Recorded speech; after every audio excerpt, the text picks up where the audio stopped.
நண்பர்கள் அனைவருக்கும் வணக்கம். இன்னைக்கு ஃபுல்லாவே சோசியல் மீடியால காங்கிரஸ் நண்பர்கள் ராகுல் காந்தி பேசிட்டாரு அப்படின்னு சொல்லி பயங்கரமா ட்ரெண்ட் பண்ணிட்டே இருந்தாங்க. ராகுல் காந்தி இதுவரை பேச்சு வராம இருந்தாரா, இன்னைக்கு தான் பேசினாரா, அப்படி என்னதான் பேசினாரு அப்படின்னு சொல்லி பார்த்தா பார்லிமெண்ட் செஷன்ல ஒரு போட்டோ கொண்டு வராரு. அந்த போட்டோ இதுதான் சிவபெருமான், இவருடைய களத்துல பாம்பு இருக்குன்னு தொடங்கின உடனே ஹானரபிள் ஸ்பீக்கர் ஓம் பிர்லா அவர் சொல்லிட்டாரு, தம்பி நீங்க லார்ட் சிவான்னு சொன்னா போதும், எங்களுக்கு தெரியும், போட்டோ எல்லாம் எங்க கிட்ட காட்ட வேண்டாம், மேட்டரா சொல்லுங்க அப்படின்னு சொல்லி அவரு சொல்லியிருக்காரு. சொன்ன உடனே இவர் என்ன பண்றாரு அப்படின்னு சொன்னா, லார்ட் சிவா களத்துல பாம்பு இருக்கு, அவர் ரொம்ப அமைதியா இருக்காரு, அவரே அமைதியா இருக்காரு, ஆனா 24 மணி நேரமும் இந்து மக்கள் வன்முறையில் ஈடுபட வேண்டாம் அப்படின்னு சொல்லி பேசியிருப்பாரு.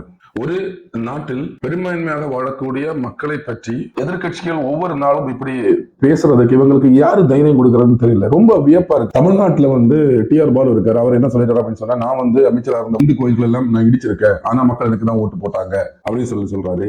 ஒரு ஆளு சனாதன தர்மத்தை பத்தி பேசுறாரு, ஒரு ஆள் கந்தசஷ்டி கவசம் தப்பு அப்படின்னு சொல்லி பேசுறாங்க. இப்படி எல்லாருமே ஒவ்வொரு பாயிண்ட் ஆஃப் வியூலையும் பெரும்பான்மையாக வாழக்கூடிய மக்களை ஸ்பெசிபிக்கா அட்டாக் பண்றாங்கன்னு சொன்னா, இதற்கான இடம் யார் கொடுக்கிறது என்று பார்த்தால் உண்மையாக சொல்ற மக்கள் தான் கொடுக்கறாங்க. ஒவ்வொரு முறையும் தமிழ்நாட்டுல பாருங்க, திமுக காங்கிரசுக்கு வாக்களிக்க கூட இந்து மக்கள், நீங்க ஓட்டு போடுறீங்க, அவன் ஜெயிக்கிறான், ஜெயிச்சு என்ன பேசுறான், ஒரு நிமிஷம் நீங்கள் சிந்தித்து வாக்களித்திருந்தால் தமிழ்நாட்டில் நடந்த இந்த பேச்சுக்கள் இன்னைக்கு பார்லிமெண்ட் வரை போயிருக்காது. இந்து மக்கள் ஒரு விஷயத்தை யோசிக்கணும், என்ன அப்படின்னு சொன்னா, உங்களை பற்றி ஒரு நாள் இவர்கள் பேசும்போது அதற்கான தண்டனை நீங்கள் அடுத்த தேர்தலில் கொடுத்தால் கண்டிப்பாக அவங்க அதுக்கப்புறம் பேச மாட்டாங்க. பேச அவங்களை என்டர்டெயின் பண்ற மாதிரி நீங்க அவங்களுக்கு ஓட்டு போட்டு கொடுக்குறீங்கன்னு சொன்னா அவங்களுக்கு அது ஒரு என்டர்டெயின்மெண்ட் மாதிரி ஆயிடுச்சு. உங்களை பேசுறது புரிஞ்சுக்கணும், கொஞ்சமாவது புரிஞ்சுக்கோங்க. ரெண்டாவது என்ன சொல்றாங்க அப்படின்னு சொன்னா, பிஜேபி ஆட்சியில நீட், ஜிஎஸ்டி எல்லாமே தப்பு, இந்தியன் எக்கானமி கீழே போயிட்டு இருக்கு அப்படின்னு சொல்லி பேசியிருக்காங்க. ராகுல் காந்தி அவர்கள் ஒரு எதிர்கட்சி தலைவர் மாதிரியே அவர் பேசல. டீ கடையில டீ குடிச்சிட்டு உட்காந்து பேசுவாங்க தெரியுமா, அவன் தப்பு, இவன் தப்பு, அவர் பண்ணது எல்லாமே தப்பு, இவர் பண்ணது எல்லாமே தப்பு, அந்த மாதிரி ஜெனரலா ஒரு ஓவர் தான் பேசியிருக்காரே தவிர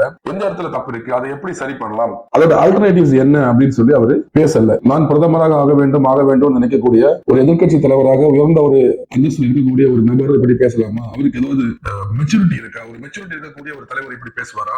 இந்தியன் எக்கானமி பத்தி பேசியிருக்காரு, ஆனால் தேர்தலில் இந்திய மக்கள் அனைவருக்கும் நான் 1 லட்சம் ரூபாய் தரேன்னு சொல்லி கேரண்டி கார்டு அடிச்சு கொடுத்திருக்காங்க. இவங்க ஜெயிச்சு வந்தா உங்களால 1 லட்சம் ரூபாய் கொடுக்க முடியுமா? 1 லட்சம் ரூபாய் கொடுத்தா எத்தனை லட்சம் கோடி ரூபாய் நீங்க வேணும் இந்திய மக்களுக்கு கொடுக்கறதுக்கு, உங்களால கொடுக்க முடியுமா? உங்களுக்கு எல்லாம் இந்திய பொருளாதாரத்தை பத்தி பேசுறதுக்கு என்ன தகுதி இருக்கு?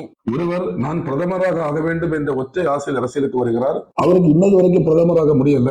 எதிர்காலத்திலேயும் ஒரு பிரதமர் ஆகுவாரா என்று கேட்டால் அது ஒரு பெரிய கொஸ்டின் தான்.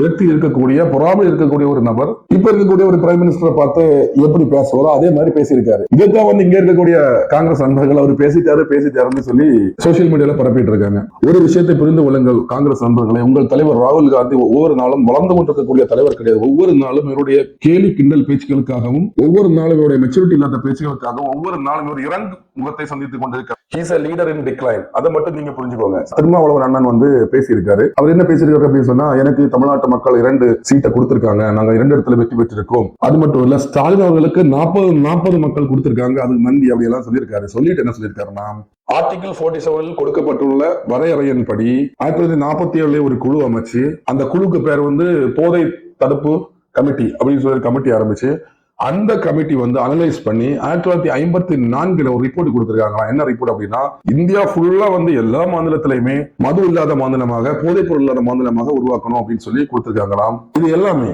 1958 ஆண்டுக்கு முன்னாடி செய்யணும் அப்படின்னு சொல்லி கொடுத்திருக்காங்களாம். அது இதுவரை ஒன்றிய அரசு நிறைவேற்றவில்லை அப்படின்னு சொல்லியிருக்காரு. இதை கேட்டப்போ நல்ல விஷயம் தான், இம்ப்ளிமெண்ட் பண்ணிருக்கணும், ஆனா பண்ணல. ஆனா யாரு பண்ணல? அவர் காங்கிரஸ் கட்சியை பார்த்து கேள்வி கேட்கிறாரா, இல்ல பிரதமர் மோடியை பார்த்து கேட்கிறாரா என்றால் தெரியவில்லை. 1954 இருந்து 2010 ஆட்சி இருந்தது காங்கிரஸ் கட்சி. சுமார் 70 ஆண்டுகள் ஆட்சி பண்ண காங்கிரஸ் கட்சி அவங்க டீம் போட்டு அனலைஸ் பண்ண ஒரு ரிப்போர்ட்டை பார்த்து அதையே அவங்க இம்ப்ளிமெண்ட் பண்ணல. 1971 ஆண்டு வரை தமிழ்நாடும் குஜராத்தும் தான் இந்தியாவிலே மது இல்லாத மாநிலமாக இருந்தது. அது 1971 கலைஞர் கருணாநிதி அவர்கள் தமிழ்நாட்டுல மது கடைகளை திறக்கிறாரு. அப்படிப்பட்ட கட்சி கூட கூட்டணி வச்சு திருமாவளவன் அண்ணன் ஜெயிச்சு இதை பேசுறதுதான் நகைப்புக்குரிய காரியமா இருக்கு. அது மட்டும் இல்ல, திருமாவளவன் அண்ணன் தமிழ்நாட்டுல இருக்காரா இல்லையானா தெரியல. ஏன் அப்படின்னு சொன்னா, அதே கள்ள சாராயத்தை குடிச்சு 60 பேர் இறந்திருக்காங்க.